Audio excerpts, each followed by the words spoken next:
menga mashinani ishonib topshirding? Uni urib pachoq qilishni bilarding-ku. Nega bermasligim kerak edi? Axir u qimmat turadi-ku.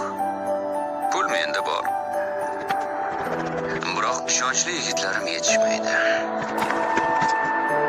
Gap shundaki, atrofingdagi odamlarga qarab, senga baho berish mumkin.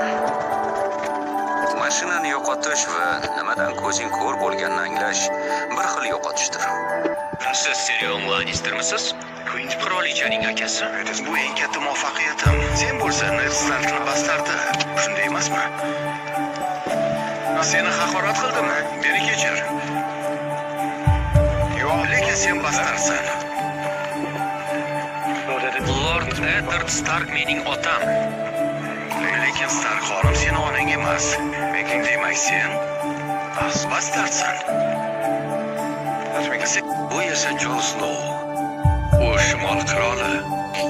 Chakazor qonunidan yana gapirchi. Yoshim katta bo'lib esimdan chiqdi. Qari yoki to'da boshimni. Bizni Changazorda qonun yagona. Agar sher och bo'lsa, u ovqatlanadi. U qo'limga chordi. Bas qil. Nima? Bas qil. Nimani? Bu gaplar Nima deyapman? nima demoqchi bo'lsa? bilaman. Menga qara. Bu yigitlar FBB'danligini bilishsa, bu yerda ashaddiy qotillar to'lib yotibdi. Qamoq to'plar, ko'yib qo'yaylik. Politsiyachi emasligini bilishsin. Politsiyachi emas, politsiyachi emas. Yigitlar, politsiyachi emas. U politsiyachi emas.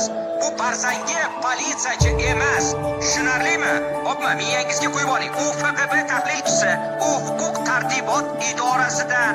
Lekin politsiyachi emas. Bu bir-biriga yaqin, biroq bu bir xil narsa emas. Umuman bu o'zi murakkab. Demak, mehribon do'stimiz maxsus agent Jon Hartli shnam qamoqxonada uni olqishlab qo'yaylik.